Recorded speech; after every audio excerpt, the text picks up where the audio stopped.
এখন আমাদের x দ্বারা ভাগ করে নিয়ে আসতেছে, ওইভাবে সে x দ্বারা ভাগ করবো। 2 বর্গকে একটা x দ্বারা ভাগ করলে শূন্য হবে, 2 থেকে 1 দিলে 1 থাকে, অর্থাৎ আরেকটা x থাকে।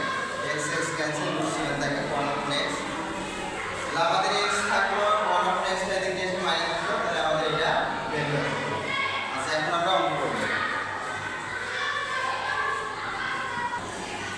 এখন আমরা তাহলে অঙ্কটি করব যে x² + 1 upon x² ইকুয়াল, তাহলে a স্কয়ার b স্কয়ার যেহেতু আমাদের মাইনাসের মান ছিল, এজন্য আমরা কি করলাম, a - b whole square plus 2ab।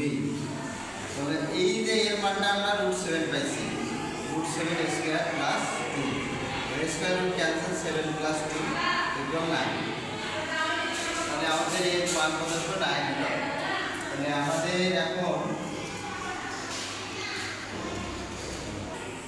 আমাদের যেহেতু অপশনে দেখা যায় 7, 8, 9, 10, তাহলে আমাদের যেহেতু 9 এসলো, এই জন্য অ্যান্সার কি হবে, 9। তো আশা করি সবাই ভালো বুঝছো। এরপরে অন্য কোনো এমসিকিউ নিয়ে কথা হবে। সবাইকে